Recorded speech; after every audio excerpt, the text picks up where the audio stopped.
الحمد لله وكفى وسلام على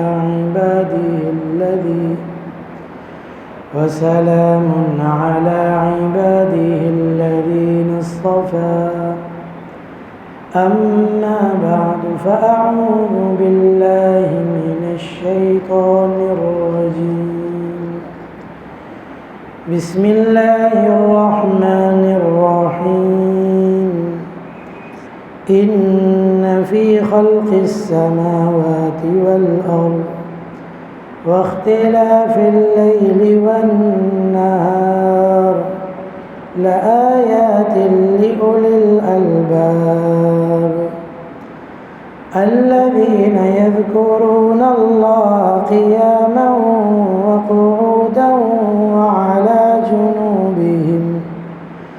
ويتفكرون في خلق السماوات والأرض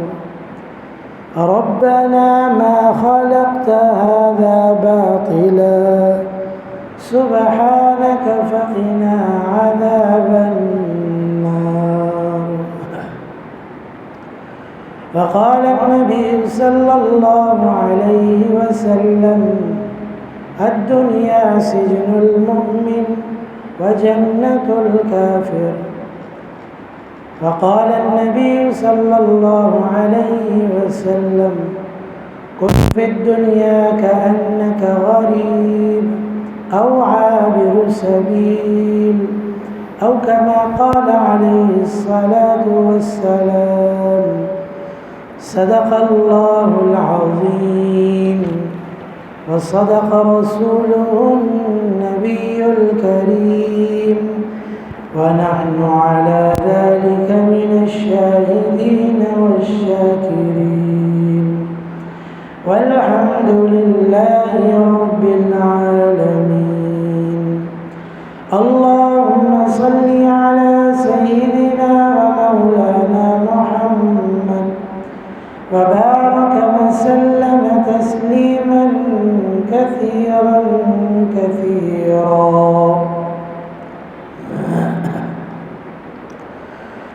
معزز سامعین، واجب الاحترام بزرگوں اور دوستوں، دنیا کی زندگی عارضی ہے اور مختصر ہے، ختم ہو جانے والی ہے.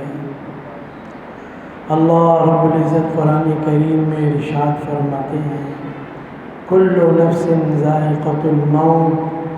ہر نفس نے موت کا مزہ چکھنا ہے. کوئی بھی دنیا کے اندر ہمیشہ رہنے کے لیے نہ آیا تھا، نہ آیا ہے، نہ آئندہ کبھی آئے گا. جو بھی دنیا کے اندر آیا اس نے بہرحال دنیا سے چلے جانا ہے. اس اعتبار سے ہمیں ہر وقت اپنا محاسبہ کرنا چاہیے، اپنا احتساب کرنا چاہیے کہ میری زندگی کیسی گزری ہے اور آئندہ مجھے اپنی زندگی کیسی گزارنی چاہیے. ایک موقع پر حضرت عطا بن ابی رباح حضرت عائشہ رضی اللہ تعالی عنہ کے پاس تشریف لائے اور آ کر انہوں نے پوچھا حضرت عائشہ رضی اللہ تعالی عنہ سے کہ آپ صلی اللہ علیہ وسلم کی کوئی خاص بات، کوئی عجیب واقعہ جو پیش آیا ہو، آپ وہ بیان فرماتے. اما عائشہ رضی اللہ تعالی عنہ نے فرمایا کہ حضور کی کس بات کے بارے میں پوچھتے ہو؟ حضور کی شان تو سب سے الگ تھی، بے شمار عجیب واقعات ہیں، کئی دفعہ بہت ساری باتیں پیش آئیں اور پھر فرمانے لگی کہ تمہیں ایک خاص واقعہ، ایک عجیب واقعہ تمہیں سنا. اور اس موقع پر انہوں نے بیان فرمایا کہ ایک رات آپ علیہ السلام گھر تشریف لائے. آپ صلی اللہ علیہ وسلم کی زندگی مکے میں 13 سالہ اور مدینے میں 10 سالہ زندگی آرام سے، اطمینان سے نہیں گزری، بلکہ دین پر عمل کرتے ہوئے اور دین کی محنت ہی کرتے ہوئے گزری اور اس کے لیے ہر طرح کی مشقتیں اور تکلیفیں بھی برداشت کرتے رہے. تو دن بھر کے معمولات جیسے ہوں گے وہ بھی ہمیں سامنے رکھنے چاہیے۔ بہرحال رات کو آپ علیہ الصلوۃ والسلام تشریف لائے گھر کے اندر۔ آپ صلی اللہ علیہ وسلم کا عام معمول تھا، جس زوجہ کے بھی گھر پہ تشریف لے جاتے تو وہاں جا کر کچھ دیر ان سے بات چیت بھی کیا کرتے، اور پھر اس کے بعد آرام بھی فرماتے، پھر نماز بھی پڑھا کرتے۔ بہرحال فرمایا کہ وہ تشریف لائے آپ صلی اللہ علیہ وسلم اور تھوڑی دیر میرے ساتھ لیٹے، اور پھر اٹھ کھڑے ہوئے اور پھر فرمایا کہ چلو میں اللہ کی عبادت کروں۔ اور آپ صلی اللہ علیہ وسلم نے وضو فرمایا اور نماز کی نیت باندھ لی، نماز شروع فرما دی، اور نماز کے اندر بھی بہت لمبا قیام فرمایا، اور جب رکوع فرمایا اس کے بعد تو وہ رکوع بھی کافی لمبا تھا۔ قیام میں بھی آپ صلی اللہ علیہ وسلم روتے رہے، پھر رکوع میں بھی روتے رہے، پھر جب سجدے فرمائے تو اس کے اندر بھی بہت لمبے سجدے کیے، اور اس میں بھی آپ صلی اللہ علیہ وسلم روتے رہے۔ گویا پوری رات ہی آپ علیہ الصلوۃ والسلام نے نماز میں اور رونے میں گزاری۔ اور اتنے میں حضرت بلال رضی اللہ تعالیٰ عنہ نے صبح کی اذان دی اور نماز کے لیے خبر دی آپ صلی اللہ علیہ وسلم۔ اب جب آپ تیاری کر کے نماز کے لیے جانے لگے تو حضرت عائشہ رضی اللہ تعالیٰ عنہ نے پوچھا کہ اللہ کے رسول اتنی عبادت، اتنی مشقت، اتنا لمبا قیام، اتنا لمبا رکوع، اتنے لمبے سجدے، اور پھر اس پوری نماز میں آپ روتے ہی رہے، آخر تک آپ روتے رہے، حالانکہ آپ کے تو اگلے پچھلے گناہ معاف ہو گئے، آپ سے تو کسی عمل کا وہ حساب نہیں ہوگا روز محشر قیامت کے دن، پھر اتنی عبادت کس کے لیے، اتنی مشقت کس کے لیے، کس لیے یہ ساری چیزیں کی جا رہی، اور پھر اس کے اندر بھی اتنا رونا، کس عمل کے اوپر یہ چیز۔ آپ علیہ الصلوۃ والسلام نے فرمایا کہ عائشہ میں اللہ تعالیٰ کا شکر گزار بندہ نہ بنوں، اور پھر یہ فرمایا کہ یہ سورہ آل عمران کی آیتیں مجھ پر آج نازل ہوئی، ان فی خلق السماوات والارض واختلاف اللیل والنہار۔ فرمایا جو عقل والے لوگ ہیں وہ اللہ کی نشانیوں میں غور کرتے ہیں۔ زندگی عارضی ہے بھائی، گزر جانے والی، ختم ہو جانے والی۔ اللہ رب العزت نے دنیا کے اندر سب کو ایک جیسا موقع دیا، کسی کے لیے نظام کو بدلا نہیں ہے اللہ رب العزت۔ 24 گھنٹے اللہ رب العزت نے مسلمان کو بھی دیے ہیں، غیر مسلم کو بھی دیے۔ ایسا نہیں ہے کہ ہمیں کم وقت ملا ہو، ان کو زیادہ وقت ملا ہو، یا ایسے ان کو زیادہ ملا ہمیں کم ملا، یہ چیزیں نہیں ہیں اس کے۔ دن اور رات کا نظام، یہ ساری چیزیں اللہ رب العزت نے ایسی ہی بنائی ہیں اس کے اندر، اور یہ سب چیزیں اللہ رب العزت نے دنیا کے اندر یکساں اور برابر کی، اور اس کے اندر باقی جو نعمتیں اللہ رب العزت کی، اللہ رب العزت نے ان کو بھی عام فرمایا۔ ہوا ہے اللہ رب العزت کی نعمت ہے، یہ بھی اللہ رب العزت نے عام کر دیا۔ یہ دن اور رات ہے، یہ موسم ہے، ایسے ہی کھانا پینا ہے، انسانی اعضاء بھی اللہ رب العزت نے ایک جیسے ہی بنائے، 2 آنکھیں ہیں، 2 کان ہیں، دماغ ہے، دل ہے، یہ سارے ظاہری اعضاء بھی اللہ رب العزت نے ایک جیسے ہی بنائے، کہ کل کو کوئی یہ نہ کہہ دے کہ بھائی ان کو یہ چیزیں زیادہ ملی، ہمیں تو کم ملی تھی، ہم نہیں کر سکے۔ تو اس لیے یہ چیز اللہ رب العزت نے اس لیے فرمایا لآیات لأولی الالباب، فرمایا عقل والے وہ اللہ کی نشانیوں میں غور کرتے ہیں، اللہ کو پہچاننے کی کوشش کرتے ہیں اس اعتبار سے کہ ہمیں بنانے والا ہمارا خالق و مالک کوئی ہے، اس لیے اپنی زندگی کا یوں احتساب کرنا اس کے اندر۔ تو بہرحال یہ چیزیں آدمی اپنی زندگی کو دیکھ لے، اور کتنے ہی لوگ ایسے دنیا سے گزر گئے، بڑے صحت والے تھے، بظاہر مال والے تھے، اور بظاہر دنیا کی چیزیں ان کے پاس تھی، زندگی ان کے ساتھ بھی نہ رہی، زندگی بہرحال ختم ہو گئی اس کے اندر ان کی۔ اور آدمی کو یہ چیز بھی سامنے رکھنی چاہیے کہ دیکھو دنیا کا نظام وہ کسی کے چلے جانے سے رک نہیں سکتا، ختم نہیں ہوتا، بلکہ دنیا کا نظام چلتا رہتا ہے اس کا۔ تو یہ بھی چیز ہمارے سامنے رہے اس کے اندر کہ میں دنیا کے اندر ہوں، انسان یہ سوچتا ہے کہ میرے کرنے سے ہی سب کچھ ہو رہا ہے، میرے چاہنے سے ہی یہ ساری چیزیں ہو رہی ہیں، میری محنت سے سارا نظام چل رہا ہے۔ فرمایا میں ابھی ہوں تب بھی یہ چیزیں چل رہی ہیں، میں چلا جاؤں گا تب بھی یہ چیزیں چلتی رہیں گی، یہ رکیں گی نہیں۔ اس لیے اس چیز کو دیکھنا، اس لیے فرمایا وَمَا الْحَيَاةُ الدُّنْيَا إِلَّا مَتَاعُ الْغُرُورِ، فرمایا دنیا کی زندگی سوائے دھوکے کے اور کچھ نہیں۔ ہم دنیا سے چلے جائیں گے، ہمارے جانے سے کسی کو بھی کوئی فرق نہیں پڑے، بس ہمارے عزیز ہیں، رشتہ دار ہیں، کچھ قریبی لوگ ہیں، تھوڑے دنوں کا ان کے ساتھ غم ہے۔ فرمایا یہ بھی تھوڑے دنوں کے لیے۔ اللہ رب العزت نے انسان کے اندر بھولنے کا مادہ رکھا، کچھ ہی عرصے کے بعد آدمی بھول جاتا ہے، اپنی موت بھی بھول جاتا ہے۔ جو ہمارے گھر سے رخصت ہو کر گیا، وہ چاہے ہمارے والد تھے، والدہ تھی، میرا بھائی تھا، بہن تھی، بیوی تھی، میرا بچہ تھا، جو بھی تھا، کچھ عرصے کے بعد ہم ان غموں کو بھی بھول جاتے۔ ہمارا دوست تھا قریبی انتہائی، جس کے ساتھ ہر وقت میرا وقت گزرا کرتا تھا، فرمایا آج وہ چلا گیا، لیکن کچھ عرصے کے بعد آدمی ان غموں کو بھول جاتا ہے۔ یہ نسیان بھی، بھولنا بھی اللہ رب العزت نے انسان کے اندر رکھا۔ تو بہرحال یہ دیکھنا کہ مجھے بھی اتنا ہی وقت ملا ہے اور زندگی کتنی ہے اس کا مجھے بھی نہیں پتہ، اس لیے اپنی زندگی کو قیمتی بنا لوں اس وقت کے اندر، یہ سب سے اہم چیز۔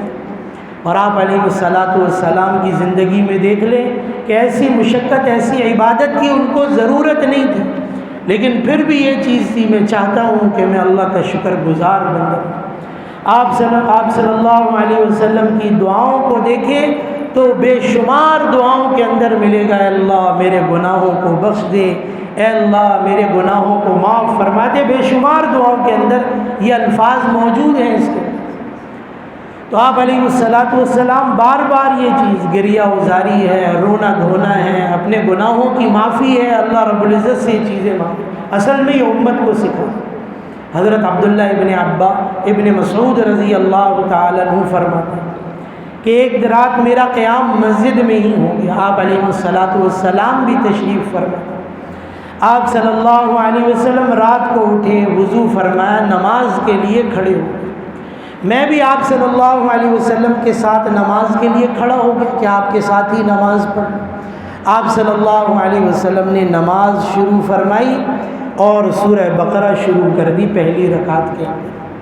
میں نے سوچا شاید 100 رکعتیں پڑھیں گے پھر رکوع کر لیں گے۔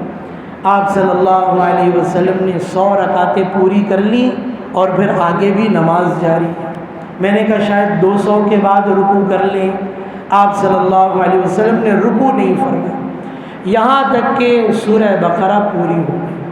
اور اس کے بعد آپ دعا کرنے لگے، اللہم لک الحمد، اللہم لک الحمد۔ یہ دعا پڑھتے رہے کافی دیر تک، اور پھر سورہ آل عمران شروع کر دی، اور ایسے ہی سورہ آل عمران بھی ختم کی، اس کے بعد بھی دعا کرتے رہے۔ پھر اس کے بعد رکوع فرمایا، اور پھر اس کے بعد رکوع بھی آپ صلی اللہ علیہ وسلم کا اتنا ہی لمبا تھا جتنا لمبا قیام۔ پھر ایسے ہی دونوں سجدے کیے، وہ بھی اتنے ہی لمبے تھے، اور نماز کے اندر یوں روتے رہے۔ پھر دوسری رکعت شروع کی، ایسے ہی وہ بھی لمبی تھی۔ کہا میری ہمت ہی نہیں ہوئی کہ میں آپ صلی اللہ علیہ وسلم کے ساتھ نماز پڑھ سکوں۔ میں نے نماز توڑ دی، ختم کر دی اپنی نماز، کہ میری ہمت نہ ہو سکی میں کھڑا ہو سکوں۔ بہرحال کہنے کا مقصد یہ ہے کہ یہ دنیا کی زندگی عارضی، آپ کو ضرورت نہیں تھی، لیکن پھر بھی آپ امت کو یوں سکھا۔ اور پھر نماز بھی کیسی، اس کے اندر کیسا قیام ہے، آپ کا قرآن پڑھنے کا انداز آرام سے، اطمینان سے، اور پھر نماز کے اندر کی دعائیں بھی ہیں۔ آپ رکوع میں بھی اس کے ساتھ، اس کی تسبیحات کے ساتھ دعائیں کر رہے ہیں، رکوع سے اٹھ کر بھی دعائیں ہیں، سجدے کے اندر بھی دعائیں ہیں، سجدے کے درمیان بھی دعا مانگ رہے ہیں اس کے اندر، اور یہ مختلف دعائیں احادیث کے اندر موجود ہیں۔ فرمایا کہ ایک روایت کے اندر آتا ہے کہ آپ علیہ الصلاۃ والسلام سجدے کے اندر جو تسبیحات ہوتی، تسبیح ہوتی سبحان ربی الاعلیٰ، اور اس کے ساتھ آپ صلی اللہ علیہ وسلم دعا مانگا کرتے، سبحانک اللہم ربنا وبحمدک اللہم اغفرلی۔ یہ دعا بھی پڑھا کرتے اس کے۔ ایک روایت میں الفاظ ہیں سبوح قدوس رب الملائکۃ والروح۔ فرمایا یہ دعا آپ صلی اللہ علیہ وسلم سجدے کے اندر یہ دعا بھی مانگتے، اور ایسے ہی فرمایا جب سجدے سے اٹھا کرتے دونوں سجدوں کے درمیان آپ صلی اللہ علیہ وسلم بیٹھا کرتے، ایک روایت میں الفاظ ہے اللہم اغفر لی، اللہم اغفر لی، آپ صلی اللہ علیہ وسلم یہ دعا پڑھا کرتے، اور ایک روایت میں اس سے زیادہ بھی الفاظ آئے ہیں آپ صلی اللہ علیہ وسلم کی دعا کے،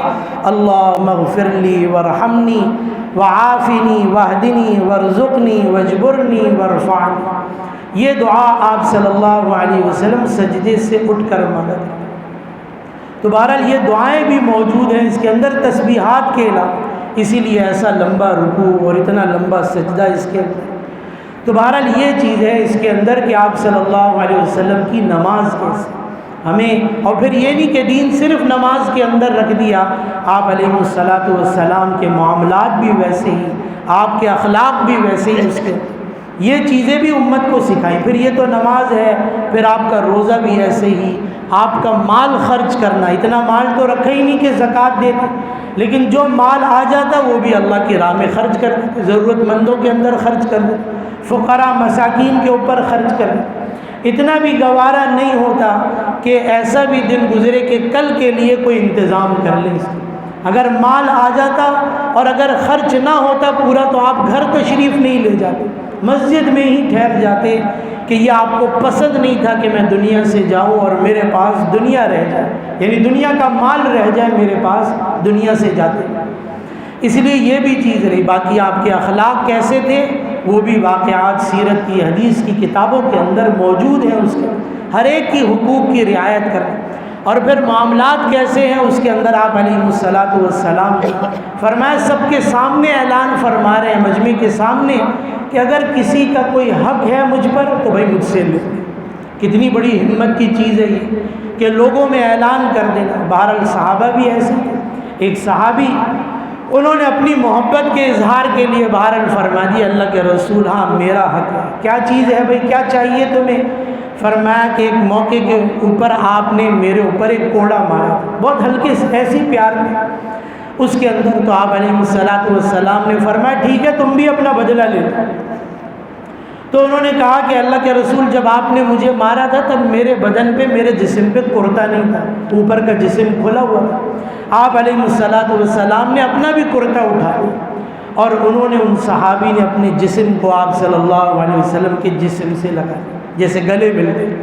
اور آپ صلی اللہ علیہ وسلم کے پیچھے جو مہر نبوت تھی اس پر بوسہ دیا۔ فرمایا میں تو یہ دیکھنا چاہتا تھا اور میں اس کو چومنا چاہتا تھا۔ تو اس لیے یہ چیز رہی معاملات کے اندر۔ دیکھ لیں ابھی جس نے قرض دیا ہوا ہے، ابھی جتنی مدت ہے مدت باقی ہے، بھرے بازار کے اندر گریبان پکڑ لیا کہ جو قرض لیا تھا واپس کیوں نہیں کرتے، مجھے غیر مسلم تھا۔ حضرت عمر رضی اللہ تعالیٰ غصے میں آگے بڑے قتل کر، فرمایا نہیں عمر پیچھے ہٹو، اور پھر کہا بہتر یہ ہے جو میں نے قرض لیا تھا اگر اس کی ادائیگی کا انتظام ہو جائے تو وہ اچھا۔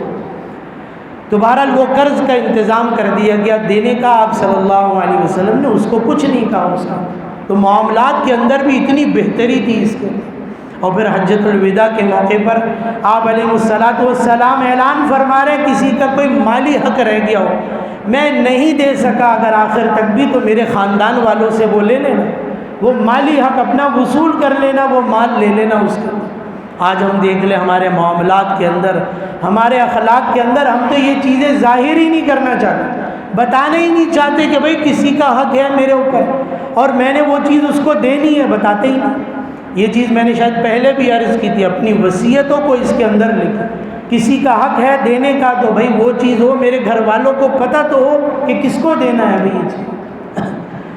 لینے والا معاملہ ہے وہ بھی لکھا جائے اس کے اندر، اس میں بتائی جائے اس کو بھی یہ چیز اس کے اندر۔ تو بہرحال یہ بھی چیز ہے اس کے اندر ایسے ہی جیسے آپ کے معاملے۔ اس لیے دین صرف عبادات نہیں ہے بلکہ اس کے اندر اخلاقیات بھی ہیں، اس کے اندر معاملات بھی ہیں، اس کے اندر معاشرت بھی ہے۔ یہ سب چیزیں آپ علیہ الصلاۃ والسلام نے سکھائی اور بتائی، اور خود اس کے اعلیٰ درجے پر فائز تھے جس کے اندر کوئی کمی آپ علیہ الصلاۃ والسلام نے نہیں فرمائی۔ اس لیے ان چیزوں کو بھی دیکھنے کی ضرورت ہے۔ زندگی وہی میں نے کہا عارضی ہے، جوان بھی دنیا سے جا رہا ہے، بچہ بھی جا رہا ہے، بوڑھا بھی جا رہا ہے، ادھیڑ عمر بھی جا رہا ہے، فرمایا مرد بھی ہے، عورت بھی ہے، مال والے بھی ہیں، بغیر مال والے بھی ہیں۔ صحت اگر لوگوں کے ہاتھ میں ہوتی، زندگی لوگوں کے ہاتھ میں ہوتی تو کوئی طبیب کوئی ڈاکٹر مرتا ہی نہیں اس کے بعد۔ اس کو تو یہ سب چیزوں کا اندازہ ہوتا ہے، پتہ ہوتا ہے، وہ سب سے پہلے اپنی زندگی محفوظ کرتا، اپنے گھر والوں کی زندگی محفوظ کرتا، لیکن زندگی اس کے ہاتھ میں، صحت بھی اس کے ہاتھ میں۔ اکثر ڈاکٹروں کی جو پرچی ملتی ہے، آپ نے بھی دیکھا ہوگا، جب وہ دوائیاں لکھتے ہیں اس کے اوپر بعضوں نے لکھا ہوتا ہے ہوا شافی، شفا دینے والا کون ہے؟ بھائی اللہ ہے، میں تو ایک ذریعہ ہوں، میں تو ایک نسخہ لکھ رہا ہوں، اگر اس میں اللہ نے صحت رکھی ہوگی تو اس سے صحت مل جائے گی اس کے۔ تو یہ چیزیں آدمی کو دیکھنے چاہیے۔ آج تو موت کے اسباب بھی بہت سارے ہو گئے، بہت ساری چیزیں سامنے آ جاتی، کیسی کیسی۔ ابھی گزشتہ دنوں ایک لڑکے کا انتقال ہوا، بہت ہی نوجوان لڑکا اس کے اور اس نے کچھ چیزیں اپنے بارے میں لکھی، اپنے بارے میں بتائی ہیں، بہرحال وہ واقعتاً قابل غور ہے، دیکھنے والی چیزیں اس کی۔ دیکھیں دنیا کی زندگی کیسا دھوکہ ہے، اور آج کل کے زمانے میں کیونکہ ہم تو موبائلوں پر آ گئے، وہ چیزیں ہمارے رشتے ہمارے تعلقات بھی موبائلوں پر ہی آ گئے۔ بس لوگ فون کر کے بس اوقات خیر خیریت پوچھ لیتے ہیں، وہ چیزیں ہوتی ہیں، وہ ملنا ملانا، وہ تعلقات، وہ رشتے رہے ہی نہیں اس کے اندر، اور رشتوں کے اندر بھی وہ کیفیتیں نہیں رہی اب اس کے اندر، اس میں وہ محبتیں نہیں رہیں، وہ اخلاص نہیں رہا اس کے اندر، رشتوں کے اندر۔ اور وہ کہنے لگا کہ ایک موقع کے اوپر اس نے یہ بات لکھی ہے، اس میں بتائی ہے کہ میں کینسر ہو گیا اس بیچارے کو، بہت ہی کم عمری کے اندر اس کے بہت سی بیماریاں تو پہلے ایسی ہوتی تھی جو ہم یہ سنا کرتے تھے بھئی یہ بڑھاپے میں ہوتی ہے، بڑی عمروں کے اندر یہ چیزیں ہوتی ہیں، اب تو بچوں کو یہ چیزیں ہونے لگ گئی، جوانوں کو ہونے لگی۔ اس لیے یہ چیزیں سامنے رہے، ان چیزوں کے لیے کوئی وقت نہیں ہے، جب اللہ کی طرف سے چیز ہوگی تو ہو جائے گی۔ بہرحال اس نے کہا مجھے خون کی ضرورت پڑ گئی، ڈاکٹروں نے کہا خون چاہیے، خون کا انتظام کر لے، خون چڑھا۔ تو بہرحال اس چیز کے اوپر اس نے جو ہے یہ لوگوں سے درخواست کر دی، بہت سارے لوگ تھے جو اس کے تعلق میں تھے، اس کے میسج دیکھتے تھے، اس کی چیزوں کو سنتے تھے اس کے اندر، کہا تقریباً 700 لوگ تھے جو میرے رابطے میں، ایسی میڈیا کے ذریعے موبائل کے ذریعے 700 لوگ میرے رابطے میں، لیکن کہا اس موقع کے اوپر کوئی بھی نہیں آ سکا، اور کہیں اور سے بہرحال وہ خون کا انتظام ہو گیا اس کے اندر، لیکن وہ لوگ پتہ نہیں کہاں چلے گئے جو سب مجھے دیکھا کرتے تھے، سنا کرتے تھے، میری تعریف کیا کرتے تھے، پتہ نہیں کہاں چلے گئے اس موقع کے اوپر۔ تو یہ چیز دیکھنے کی ضرورت ہے، انسان کبھی ایسے موقعوں کے اوپر کیسا بے بس ہو جاتا ہے، کچھ بھی نہیں کر سکتا، انسان کے اختیار میں بھی کچھ نہیں اس کے۔ اور بہرحال اس نے یہ بھی چیز اس کے اندر لکھی کہ یہ دنیا کے اندر یہ چیز ہے، موت تو بہرحال برحق آنی اس کے، اپنے جو رشتہ دار ہیں ان کے لیے وقت نکالیں، آپ کے جو لوگ ہیں قریب رہنے والے لوگ ہیں ان کے لیے وقت نکالیں۔ آج ایک بڑی تنگی ہمارے لیے وقت ہے، ہماری زندگیوں سے وقت کی شاید برکت ہے، یہ تو قرب قیامت کی نشانی کے اندر ہے۔ آپ علیہ السلام نے فرمایا کہ یہ تو قیامت کی نشانیوں میں سے کہ سال ایسے گزرنے لگے گا جیسے مہینہ گزرتا ہے، اور مہینہ ایسے گزرے گا جیسے ہفتہ گزرتا ہے، ہفتہ ایسے گزرے گا جیسے دن گزرتا ہے، اور دن ایسے گزرے گا جیسے گھنٹہ گزرتا ہے۔ ایک گھنٹہ جیسے گزر جائے، چند ساعتیں ہیں ایسے ہی دن گزر جائے۔ ہم اپنے روز کا اگر احتساب کر لیں، میں بھی دیکھ لوں کہ بھئی صبح سے لے کے شام تک، شام سے صبح تک 24 گھنٹے کیسے میرے گزرے اس کے اندر، تو مجھے پتہ چل جائے گا کہ کیسے گزرے۔ آدمی تھوڑا سا ہی کام کر کے آتا ہے، بھئی تھک جاتا ہے، اس کے بعد اور چیزیں نہیں کر سکتا اس کے اندر اس میں۔ تو بہرحال یہ چیزیں اس کے اندر، پھر آدمی بس اوقات بہت ساری چیزوں پر اعتماد اور بھروسہ کر لیتا ہے، بھئی یہ کر دے گا، یہ کر دے گا، اور یہ چیزیں پھر بس اوقات یوں سامنے آتی ہیں کہ بھئی وقت پر پھر کوئی بھی چیز کام نہیں آ رہی اس کی۔ تو بہرحال یہ چیز، تو اس لیے اپنے عزیزوں رشتہ داروں کے لیے، اپنوں کے لیے وقت نکالیں، اپنے بیوی بچوں کے لیے بھی، اپنے ماں باپ کے لیے بھی، اپنے بھائی بہنوں کے لیے بھی، اور ایسے اپنے اقارب دوست احباب کے لیے بھی اگر ہو تو کچھ نہ کچھ وقت نکالا جائے اس کے اندر۔ اور بہرحال خوشی کا، غم کا ایسا موقع ہوتا ہے کہ اس میں ان کے ساتھ شرکت کی جائے اس میں بہرحال۔ تو یہ چیز بھی اس کے اندر ہے، یہ ہمیں دیکھنے چاہیے، یہ رشتے، یہ معاشرت اللہ رب العزت نے دی ہے دین کے اندر، اس لیے اس کو بھی نبھانا، اس کو بھی پورا کرنا اس کا۔ تو اس لیے بہرحال یہ دیکھنا کہ دنیا کی زندگی یوں عارضی، آدمی سوچے بھئی مال سے ساری چیزیں ہو جائیں گی، صحت مل جائے گا، میں اچھے اسپتال میں چلا جاؤں، اچھے ڈاکٹر سے علاج کرا لوں، آدمی بے بس ہے، کچھ نہیں کر سکتا۔ اگر یہ چیز مقدر میں نہیں لکھی تو وہ چیزیں نہیں ہو سکتی اس میں۔ تو بہرحال ان ساری چیزوں کو دیکھنا، اور وہی میں نے کہا کہ صرف عبادات پر اکتفا نہ ہو، آدمی وہی میں نے کہا معاملات کو خراب کر لے، اس کے اخلاقیات خراب ہوں، اس کے اندر بظاہر نمازیں بڑی اچھی پڑھ رہا ہے، اس کے اندر روزہ بھی ہے، زکوٰۃ بھی ہے، حج بھی کر لیتا ہے، بیت اللہ کی زیارت بھی کر لیتا ہے، اس کے اندر عمرے کے لیے بھی چلا جاتا ہے، اور بھی چیزیں، لیکن معاملات خراب ہیں، اس کے اخلاق خراب ہیں، یہ بھی چیزیں کل پوچھی جائیں گی کل قیامت۔ اس لیے ان چیزوں کو بھی دیکھنا، اس کے معاشرت کے اندر پھر یہ سب چیزیں آئیں گی اس میں، اور اس لیے معاملات کی خرابی، میں نے پہلے بھی یہ بات عرض کی تھی، عبادت کی قبولیت اللہ رب العزت روک لیتے ہیں اس کی وجہ سے، کہ اگر معاملات خراب ہیں اس کے اندر، کسی کا مال لیا ہوا ہے، کسی کا حق دبایا ہوا ہے اس کے اندر، تو یہ تو بہت بڑے نقصان کی چیز ہے اس کے اندر، اس کی عبادات کو بھی اس کی وجہ سے نقصان پہنچے گا، اس کی دعا کی قبولیت بھی ایسی چیزوں کی وجہ سے رک جائے گی اگر وہ حرام کھانے والا۔ قرآن کریم نے خود اس کے اوپر بہت زور دیا، اس لیے منع کیا کہ دیکھو ممنوع اور حرام سے بچو، اس کے یہ تمہاری عبادات کو بھی ختم کر سکتی ہیں، نقصان پہنچا سکتی ہیں۔ اس لیے یہ چیزیں بھی ہمارے سامنے رہیں، اپنی زندگی کا یوں احتساب کر لیں، دیکھ لیں ہم سب ہی اس اعتبار سے کہ ہماری زندگی کیسے گزر رہی، کیسے گزر چکی، یہ وقت جو ہاتھ سے نکل گیا اب یہ کبھی پلٹ کر واپس نہیں آیا، یہ وقت چلا گیا، اس کے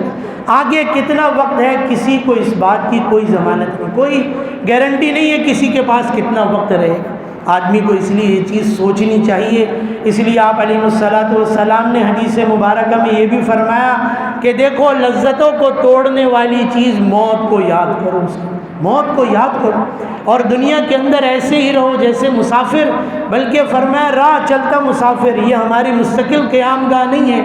یہ عارضی قیام گاہ ہے، یہاں سے چلے جانا ہے سب کو اس کے۔ تو یہ چیزیں سوچنے کی ضرورت ہے، اور وہی جب یہ چیزیں آدمی سوچتا نہیں تو پھر گناہوں میں، اللہ کی نافرمانیوں میں لگتا ہے۔ اللہ نے حدود متعین کر دیے، دیکھیں آزاد زندگی گزارنا بہت آسان بات، اس لیے حدیث مبارکہ میں آپ علیہ الصلوۃ والسلام نے کیا فرمایا، الدنیا سجن المؤمن و جنت الکافر، دیکھو مومن کے لیے یہ دنیا قید خانہ ہے، یہاں تمہیں تھوڑی پابندی کرنی پڑے گی، اپنی مرضی سے صرف زندگی نہیں گزارو گے یہاں کہ میں اپنی مرضی کا پہن لوں، میں اپنی مرضی کا کھا لوں، میری خوشی میری مرضی کی ہونی چاہیے، میرا غم میری مرضی کے ہونا چاہیے۔ فرمایا یہاں تمہیں پابند، ایمان لائے ہو، کلمہ اگر پڑھ لیا ہے تو یہاں تھوڑی پابندی والی زندگی گزارنی ہے، جیسے جیل کے اندر، فرمایا قید کے اندر آدمی پابند ہے وہاں کے اصولوں، وہاں کے قوانین کا پابند، جو کھانا ملے گا وہی کھانا پڑے گا، جب کھانا ملے گا جب کھانا پڑے گا، اور ایسے ہی جب سونے کا وقت ملے گا جب سونا ہے، جو پہننے کے لیے دیا جائے گا وہی پہننا ہو، اپنی مرضی آدمی نہیں کرے گا اس کے اندر۔ ایسی فرمایا دنیا کے اندر مومن ایسی زندگی گزار لے، فرمایا آخرت میں، فرمایا اعدت للمتقین، فرمایا آخرت میں ہم نے ان کے لیے جنت تیار کر، جہاں پھر اس کی مرضی چلے، پھر اللہ نے فرمایا وہاں ہم کچھ بھی نہیں کہیں گے، ہمارا کوئی حکم نہیں ہوگا، جیسا تمہارا دل چاہے ویسی وہاں پر زندگی گزارو، کلو وشربو، کھاؤ پیو اپنی مرضی سے، وہاں جیسے چاہتے ہو ویسے وہاں اپنی زندگی گزار لو، وہاں جنت ہے۔ ہاں فرمایا دنیا کے اندر، فرمایا یہ جو کافر ہے غیر مسلم ہے، فرمایا دنیا اس کے لیے جنت ہے، یہاں وہ اپنی مرضی کی زندگی گزارے، جو دل میں آتا ہے وہ اپنی اس خواہش کو پورا کر لے، چاہے جو کھانے کا دل کرے وہ کھائے، جو پہننے کا دل کرے وہ پہنے، نہ پہننے کا دل کرے نہ پہنے، ننگا رہے بغیر لباس کے رہے، کوئی پابندی نہیں، ٹھیک ہے، جیسے چاہو اپنی مرضی سے زندگی گزار لو، جیسے چاہو اپنے رشتوں کو بنا لو اس کے اندر، یہ سب چیزوں کی یوں آزادی ہے، لیکن فرمایا نہیں، آخرت میں پھر ان کے لیے پکڑ ہے، پھر وہاں چھوڑا نہیں جائے گا ان کو اس کے اندر، یہ اور پھر بڑی سخت پکڑ ہوگی اس کے اندر، بڑا سخت عذاب دیا جائے۔ تو آزاد زندگی گزارنا، آج یہ معاشرے کے اندر ہمارے یہاں بھی یہ چیز ہوتی جا رہی، ہم چاہ رہے ہیں ہر چیز کے اندر ہم آزاد ہو جائیں، دین کو ہر چیز سے الگ اور دور کر دیا جائے، بس دین کو محدود کر دیں مسجد کی 4 دیواری کے اندر، بس یہاں آئے تو ہم دیندار بھی ہو گئے، ہم نمازی بھی ہو گئے، ہم مسلمان بھی ہو گئے، باہر چلے گئے تو ہم نام کے تو مسلمان ہیں، عبد الرحمن ہیں، عبداللہ ہیں، شعیب ہے، جو بھی نام ہو اس کے اندر باہر ہم مسلمان ہیں، لیکن وہ دین ہم مسجد میں چھوڑ آئے، یہاں اپنی مرضی کریں گے سب۔ ابھی یہی 14 کے پچھلے جمعے بھی میں نے اس کے اوپر بات کی تھی، اور وہ چیز ہمارے سامنے بھی آ گئی، ٹھیک ہے آزادی منائیں اس کے اندر، لیکن آزادی منانے کا یہ گناہوں کے ساتھ، فحاشی کے ساتھ جو ہے آزادی منانے کا یہ کون سا طریقہ؟ اور اس کے اوپر ہمارے ہزاروں لاکھوں اربوں روپے حکومتی سطح پر تو اربوں روپے خرچ کر دیے اور ویسے سطح پر لوگوں نے ہزاروں لاکھوں روپے خرچ کیے اس کے بہت ساری چیزیں کی اس میں۔ اور اس موقع پر ہمیں بہت سارے ایسے ضرورت مند مجبور لوگ اس وقت پورے ملک کے طول و عرض میں جو سیلابی صورتحال ہے، بارش کی صورتحال ہے، لوگوں کے گھر ختم ہو گئے، بیوی بچے اس کے اندر بہہ گئے، مال و متاع سب ختم ہو گیا، جانور ڈوب گئے اس کے اندر، ایسی تنگی پر حکومت وقت جو ہے ارب خرب روپے لگا کر یوم آزادی منا رہی ہے اس موقع کو۔ یہ تو وہاں سوچنے کی ضرورت تھی کہ ان کے لیے کیا ہوگا، ان کو کھانے کی دو روٹی نہیں مل رہی اس موقع کے اوپر۔ میں خوشی منا رہا ہوں اس موقع کے اوپر، آتش بازیاں ہو رہی ہیں، ہزاروں لاکھوں روپے خرچ ہو رہے ہیں، اور کسی کا پیٹ خالی ہے، اس کو منہ میں ڈالنے کے لیے نوالا نہیں، اس کے پاس پہننے کے لیے کپڑے نہیں رہے، اس کو اپنے سر چھپانے کے لیے کوئی چھت نہیں رہی، اس کا مال مویشی سب بہہ گیا اس کے اندر۔ یہ کیسی آزادی ہے، یہ کیسی سوچ ہے، اور یہ کیسا دین ہے۔ ہمارے دین نے یہ چیز نہیں سکھائی اس کے اندر، ہمارے دین نے تو کچھ اور سکھایا تھا۔ دین صرف مسجد کے اندر نہیں، باہر کے اندر بھی دین سکھایا تھا اس کو۔ تو بہرحال یہ چیز دے، اور وہی میں نے کہا دین کو اگر اسلام کو یہی کہا گیا بھائی ٹھیک ہے وہی مسجد تک رکھو، سیاست کے جو ہے دین کو جو ہے سیاست سے دور رکھو، معاملات سے دور رکھو، باقی جو ہے دین اور جو شعبے ہیں ہمارے ان چیزوں سے دور رکھو، تو یہ ایسی فحاشی اور یہ گناہ اور یہ ایسی بے حیائی ہے، یہ چیزیں سامنے صحیح نا۔ جب جو ہے پڑھانے والا ہی معلم جو ہے وہ جو ہے رہزن بن جائے اور عزتوں کو لوٹنے والا اور ایسا ڈاکو بن جائے تو پھر کیا ہوگا معاشرے کے۔